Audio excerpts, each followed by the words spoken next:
Perkenalkan, nama saya Regina Selindiarni dengan NPM 2308101025. Di sini saya akan menjelaskan tentang tugas OpenGL yang saya buat, yakni membuat bangun 3D bangun rumah sederhana. Dan berikut merupakan source code-nya. Yang pertama yaitu ada form main. Nah, di sini menggunakan option explicit yang digunakan untuk menghindari typo dan bug, serta memaksa untuk semua variabel dideklarasikan. Nah, kemudian di sini ada public function drawGLScene as boolean. Ini merupakan fungsi yang digunakan untuk menggambarkan scene 3D yang nanti akan muncul pada output. Jadi di sini untuk berbentuk rumah sederhana. Di sini ada dindingnya,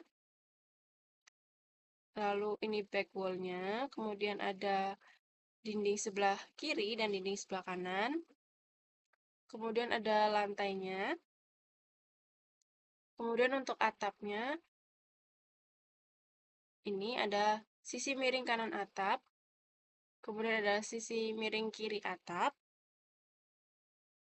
dan ini ada bagian depan atap. Jadi nanti bentuknya itu kubus dan 5 segitiga, ya. Terus ini bagian depan atapnya dan bagian belakang atapnya. Nah, kemudian ini ada GL clear ini digunakan untuk membersihkan layar dan depth buffer. Kemudian ada GL load identity ini digunakan untuk mereset posisi kamera. Kemudian ada GL translatev. Ini digunakan untuk mengatur jarak kamera, yaitu zoom. Kemudian ada GL rotate F. Ini digunakan untuk merotasi objek X dan Y-nya. Lalu ada mTexture. mTexture ini digunakan untuk mengaktifkan tekstur nantinya. Kemudian ada glBegin. Ini digunakan untuk menggambar rumah 3D. Nah, ini dimulai dari sini dan ini bentuknya 3D-nya tadi.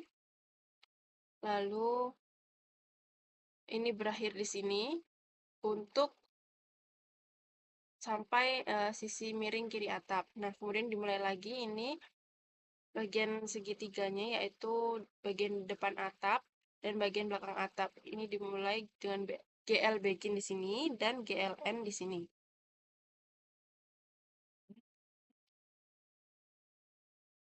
Nah, ini untuk rotasi update-nya nanti. Kemudian ada init GL, itu digunakan untuk menginisialisasikan OpenGL.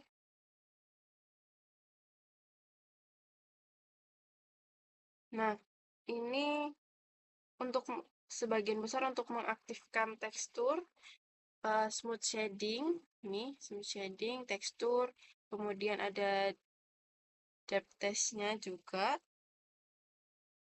Kemudian untuk mengatur warna dan light dari atau pencahayaan dari bangun 3D-nya nanti.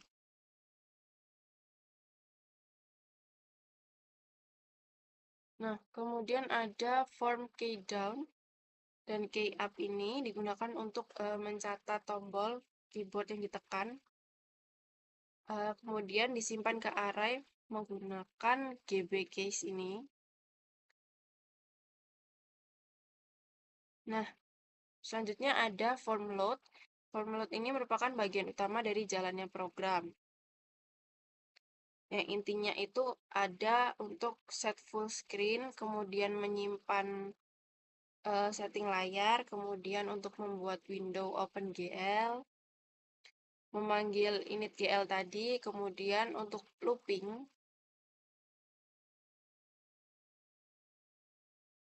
ini looping,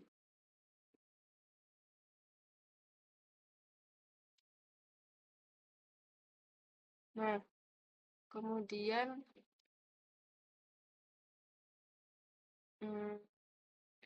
di sini juga ada untuk mengatur kecepatannya ketika dipencet tanda panah ke atas, ke bawah, ke kiri, dan ke kanan.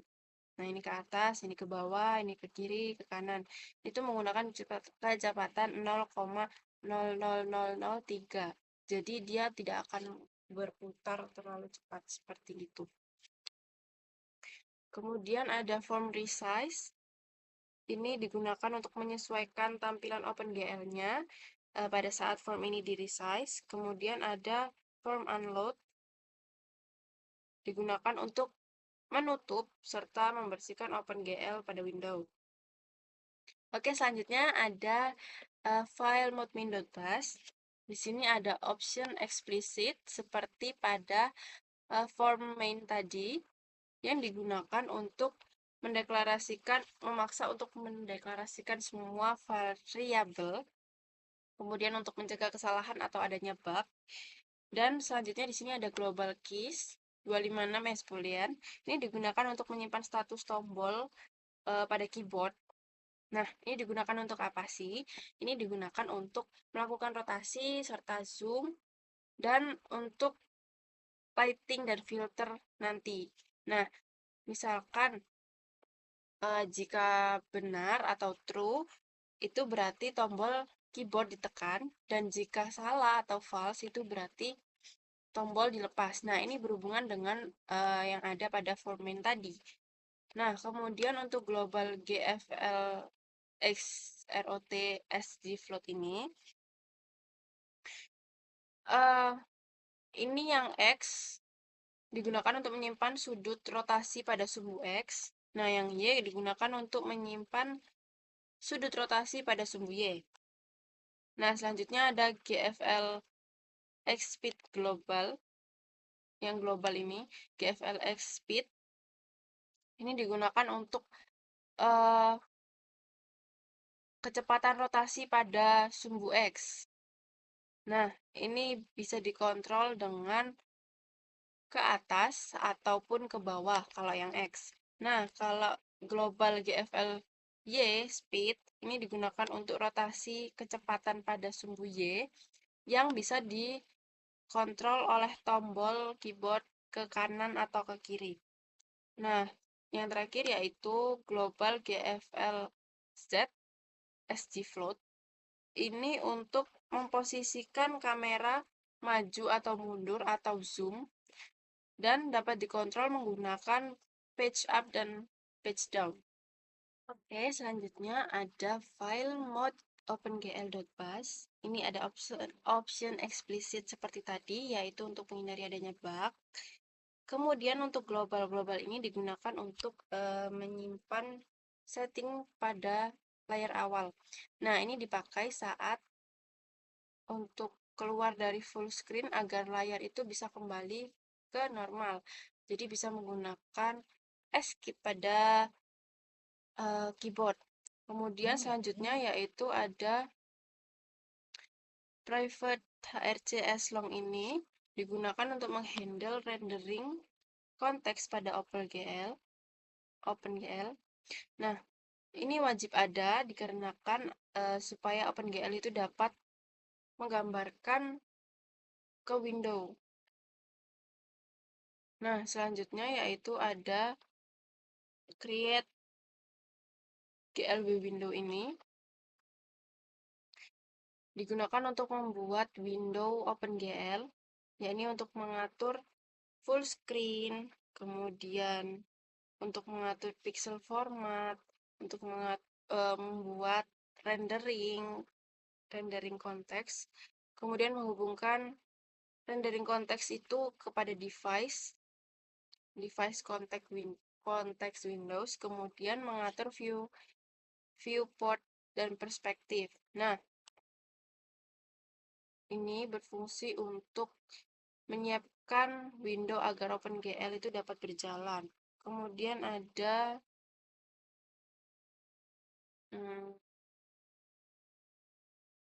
selanjutnya ada kill GL window.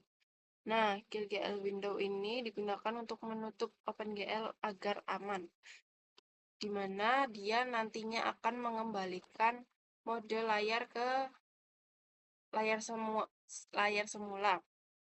Nah, untuk melepas rendering konteks itu tadi, itu juga berjalan di sini, di kill GL window. Kemudian untuk membersihkan resource OpenGL.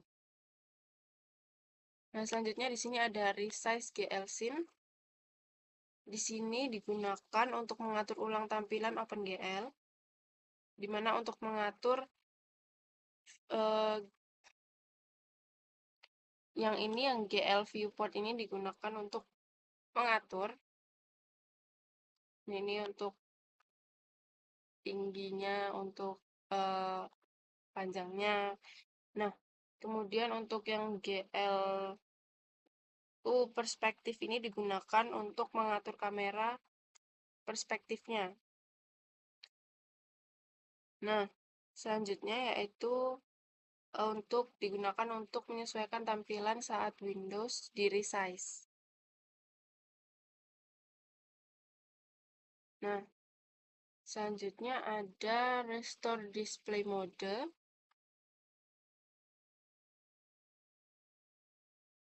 Restore display mode ini digunakan untuk mengembalikan ke layar setting awal. Ya. Nah, ini dipanggil saat keluar program dan mengembalikan resolusi ke kondisi awal. Kemudian selanjutnya ada set full screen mode. Ini digunakan untuk mengubah resolusi ke full screen. Nah, ini untuk mengatur resolusi dan bit warna dan mengaktifkan mode full screen Windows. Baik, selanjutnya di sini ada file jtexture.cls. Nah, di sini ada option eksplisit seperti pada tadi, file-file sebelumnya, yakni untuk memaksa deklarasi variabel, semua variabel, kemudian untuk menghindari adanya error atau bug. Nah, kemudian di sini ada private type berupa bitmap, bitmap info header, dan RGB quote. Ini merupakan struktur data yang dipakai untuk membaca file BMP secara manual.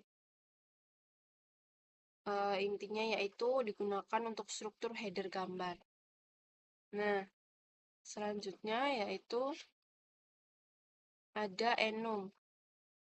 Enum di sini digunakan untuk menentukan jenis file tekstur yang enum texture file type ini untuk menentukan jenis file tekstur BMP, TGA, dan RAW. Kemudian enum yang tekstur filter ini digunakan untuk menentukan filter tekstur, yakni nearest, linear, dan mipmap.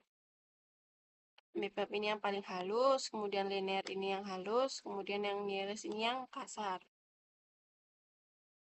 Selanjutnya yaitu ada variabel class. Di sini yang di bawahnya enum tadi itu ada private m texture, private m filter, private m width.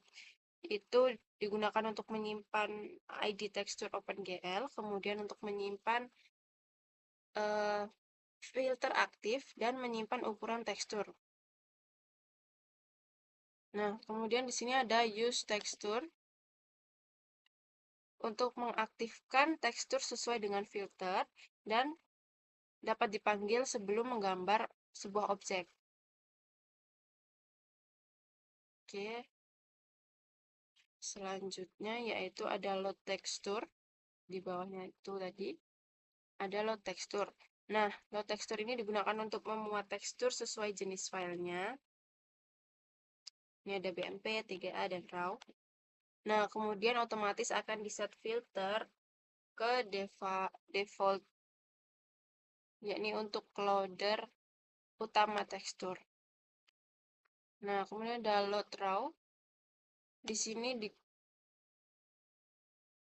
ya ini ada load raw, kemudian load bitmap, kemudian ada load TGA. Nah, ketiga itu digunakan untuk membaca data gambar dari file dan mengubahnya menjadi array byte. Pada intinya untuk membaca sebuah file gambar yang mentah. Kemudian ada mTexture from byte array ini. Nah, itu digunakan untuk membuat 3 tekstur pada OpenGL, yakni nearest, linear, dan map tadi. Serta menyimpan ukuran tekstur dan mengirim data gambar ke OpenGL. Intinya dia itu untuk mengkonversi gambar ke tekstur OpenGL.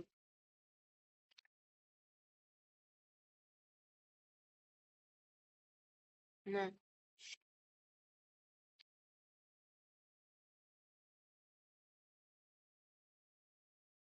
terakhir di sini,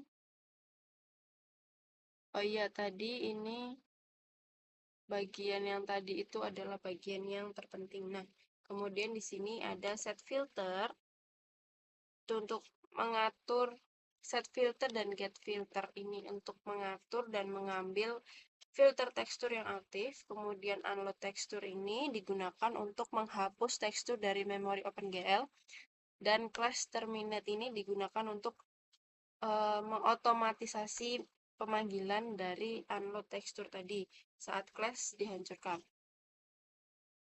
Nah, untuk outputnya itu seperti ini. Ini bisa dirotasi atau diputar menggunakan keyboard. Nah, tadi karena di setting 0,00003, maka dia tidak akan terlalu cepat untuk berputar. Ini diputar ke kanan, ini ke bawah,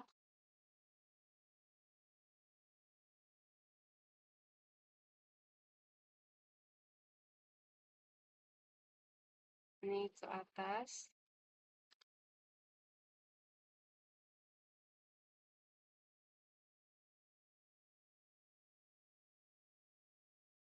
Ya, intinya seperti itu. Ini kalau di escape.